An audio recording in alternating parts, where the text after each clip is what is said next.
कई महत्वपूर्ण निर्णय लिए गए हैं। जैसा कि आप सब जानते हैं कि जल गंगा संवर्धन अभियान जो 30 मार्च से शुरू किया गया था, उसका समापन 30 जून को कल खंडवा में हुआ है। बहुत ही सफलतापूर्वक ये अभियान चला।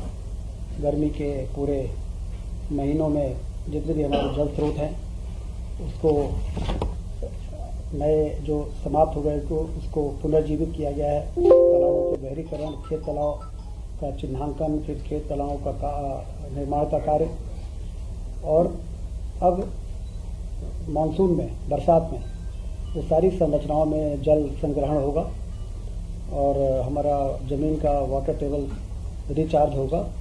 और जिसकी प्रधानमंत्री जी ने भी पत्र के माध्यम से प्रशंसा की है कि मध्य प्रदेश में बड़े आदर्श तरीके से मुख्यमंत्री के नेतृत्व में जो जल गंगा संरक्षण अभियान का कार्यक्रम हाथ में लिया है, उस प्रकार के अन्य राज्यों को भी इसको फॉलो करना चाहिए, जिससे कि गिरता हुआ भूजल स्तर को हम नियंत्रित कर सकें और पानी की उपलब्धता को सुनिश्चित कर सकें।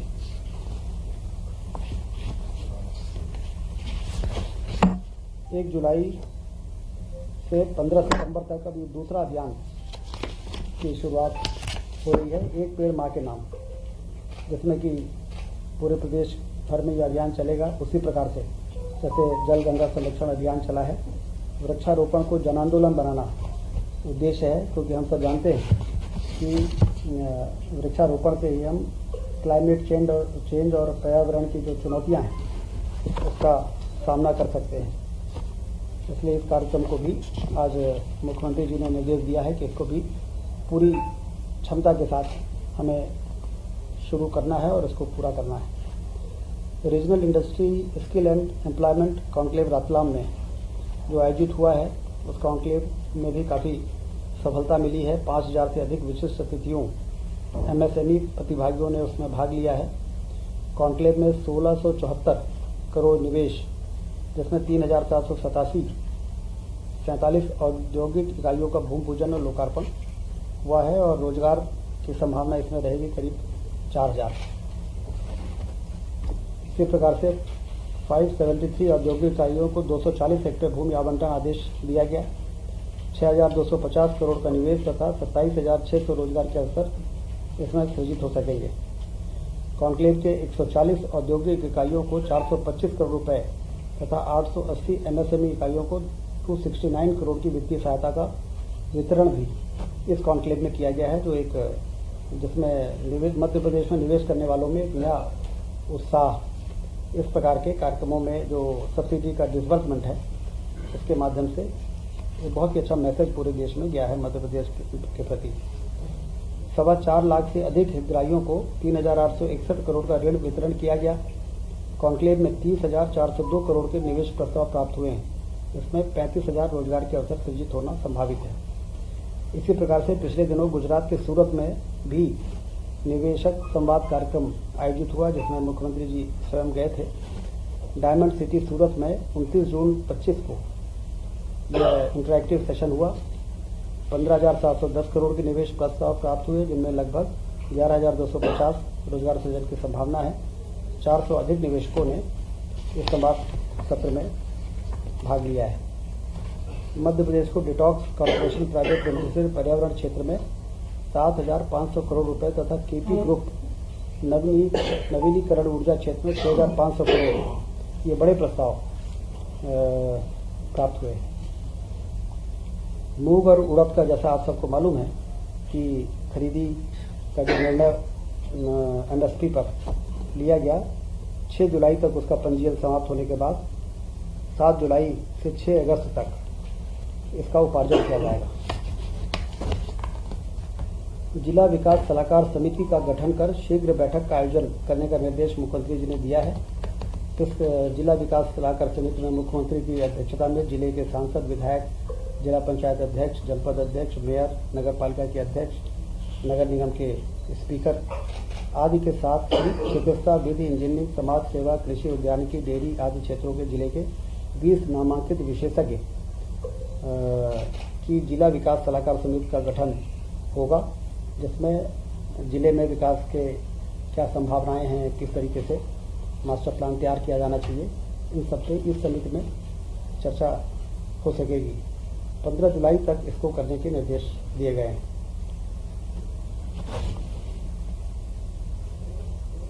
चालीस साल पुराना कलंक 30 जून को यूनियन कार्बाइड का कचरा का 100% निष्पादन हो चुका है।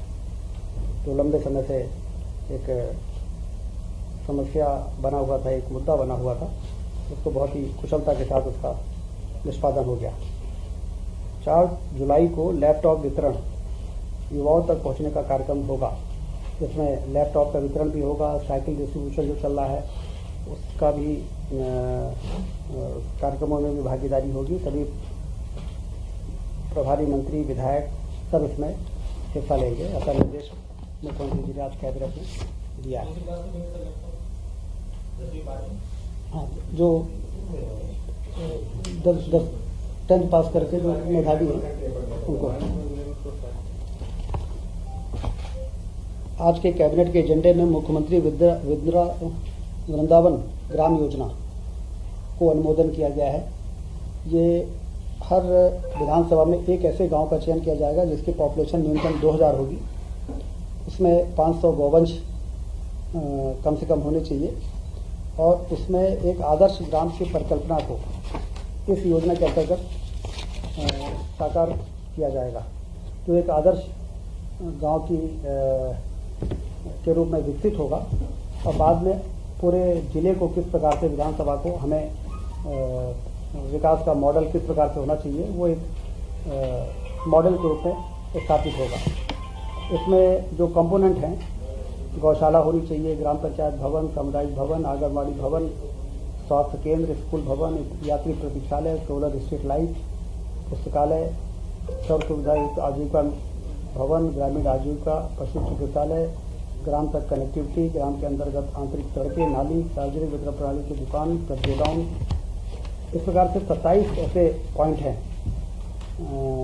ड्रिप इरिगेशन, हर घर जल, सोलर ऊर्जा आधारित पंप के माध्यम से, और बायोगैस प्लांट, शांति धाम निर्माण, गौ समाधि स्थल, सेग्रीगेशन शेड, जल निकासी के लिए नाली, कृत्रिम गर्भाधान केंद्र।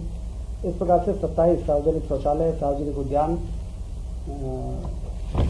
को इसमें विकसित किया जाएगा। उसके लिए जो आवश्यक बजट है उसका प्रावधान हमारे बजट में किया गया है। आजीविका संबंधी गतिविधियाँ भी, वाटर कंजर्वेशन संबंधी, पंचायत सशक्तिकरण संबंधी, विशेष लक्ष्य, प्राकृतिक कृषि को कैसे हम प्रमोट कर सकते हैं, मल कीचड़ प्रबंधन कैसे हो सकता है, धार्मिक स्थल भूमि का संरक्षण, वहाँ का पूरा मास्टर प्लान उस गांव का, ये सब पूर्ण गांव में सारी जो नवाचार और जो बेस्ट प्रैक्टिसेस है, जो विकास के लिए मूलभूत आवश्यक मापदंड हैं, वो सारे उस पर लागू किए जाएंगे, जिससे कि हम एज ए मॉडल उसको शोकेस कर सकें कि एक आदर्श गाँव किस प्रकार का होता है। इस जिले, इस विधानसभा के इस गाँव में जाकर उसको देखा जा सकता है।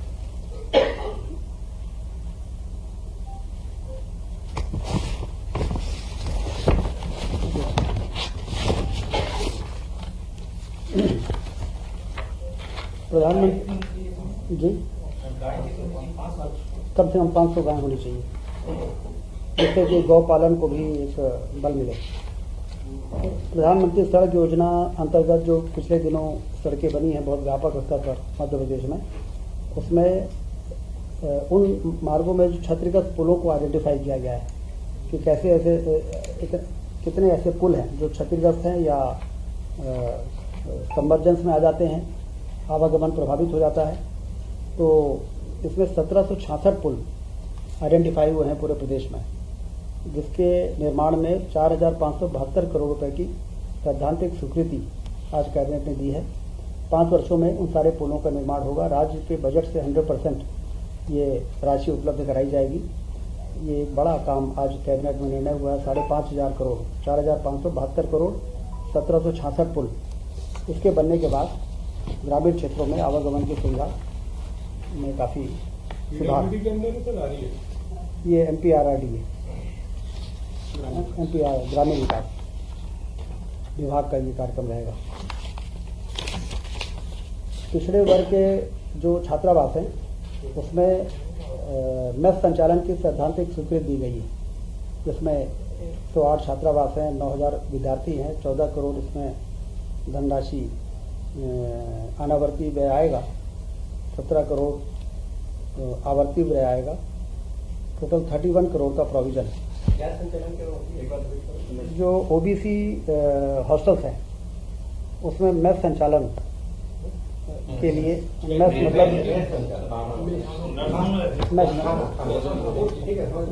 भोजनालय, उसमें भोजनालय के स्थापना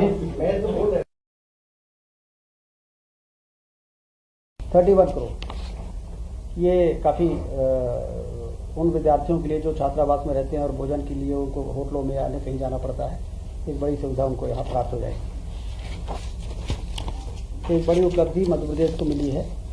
राष्ट्रीय रक्षा विश्वविद्यालय जो गांधीनगर में है उसका कैंपस भोपाल के लिए स्वीकृत हुआ है। और अभी ये जो हमारा राजीव गांधी विश्वविद्यालय है, टेक्नोलॉजी यूनिवर्सिटी है, उसमें 10 एकड़ ज़मीन इनके लिए रिजर्व किया गया है। और जब तक इनका अपना भवन नहीं बन जाता तब तक आरजीपीवी में ही उनको एरिया दिया जाएगा शुरुआत करने के लिए। बाद में फिर रक्षा विश्वविद्यालय का वो भवन बन के तैयार होगा 10 एकड़ में, और वो कैंपस यहाँ पे शुरू होगा। इससे काफ़ी लाभ है। राष्ट्रीय सुरक्षा के क्षेत्र में रोजगार एवं कौशल के लिए हमारे बच्चों को मौका मिलेगा। विशिष्ट उच्च शिक्षा के केंद्र के रूप में मध्य प्रदेश की प्रतिष्ठा में वृद्धि होगी। राज्य और राष्ट्रीय स्तर की संस्थाओं के मत सहयोग में भी वृद्धि होगी। एक बड़ी उपलब्धि हायर एजुकेशन के क्षेत्र में हमको मिलेगी।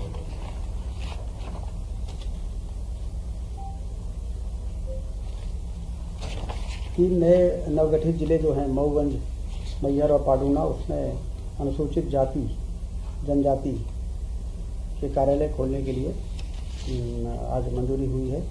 इसमें 3 करोड़ 81 लाख वार्षिक अतिरिक्त वित्तीय व्यय की स्वीकृति आज प्रदान की गई है।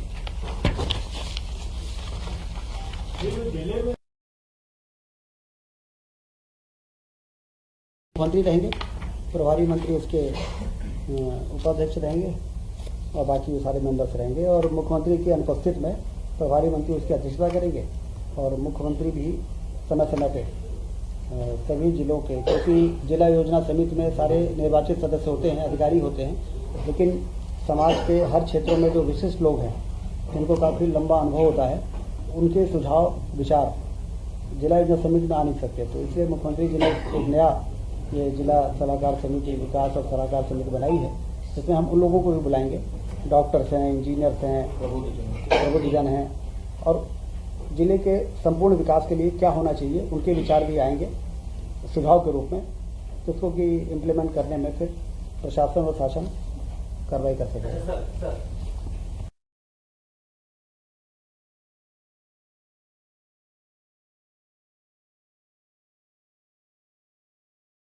दो तीन एक होम डिपार्टमेंट का ये प्रस्ताव, जो नवीन कानून बने हैं भारतीय नागरिक सुरक्षा संहिता 2023, इसके प्रभावी क्रियान्वयन के लिए 7 वर्ष या उससे अधिक सजा वाले समस्त अपराधों में फॉरेंसिक विशेषज्ञ के अनिवार्य तथा आवश्यक भ्रमण हेतु कुल 1266 नवीन पदों के सृजन किए गए हैं, जिससे कि काम में काफ़ी गति आ सकेगी और प्रभावी तरीके से लोगों का मदद हो सकेगी।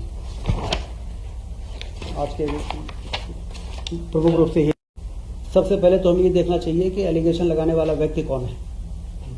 जिस व्यक्ति ने एलिगेशन लगाया है उसके बारे में किसी को बताने की जरूरत नहीं है कि वो किस प्रकार की। इसलिए हमें इस प्रकार से कोई भी अनर्गल आरोप लगाए और उसको संज्ञान यदि हम लेंगे तो सुशासन में भी फर्क पड़ता है और इस प्रकार के लोगों का हौसला भी बुलंद होता है कि हम इस प्रकार से कीचड़ उछाल के और किसी की प्रतिमा को खराब करने की कोशिश करें। ऐसे लोगों को गंभीरता से नहीं लेना चाहिए। तो सर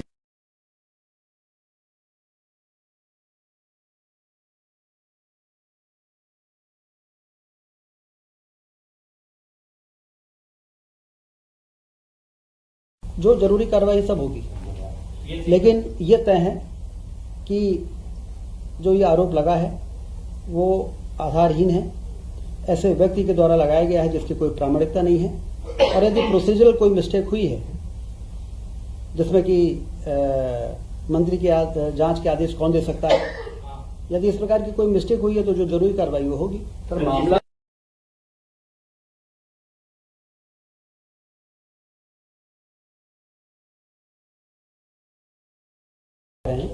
और नजीर पेश हो जाएगी।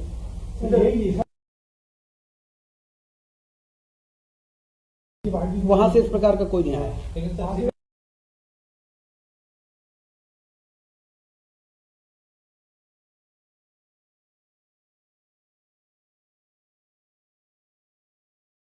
नाम सामने आ दीजिए तो क्या कार्रवाई शासन स्तर पर हो रही है और क्या निकल के बाहर आ रहा है, ये बात स्पष्ट है कि आधारहीन आरोप है।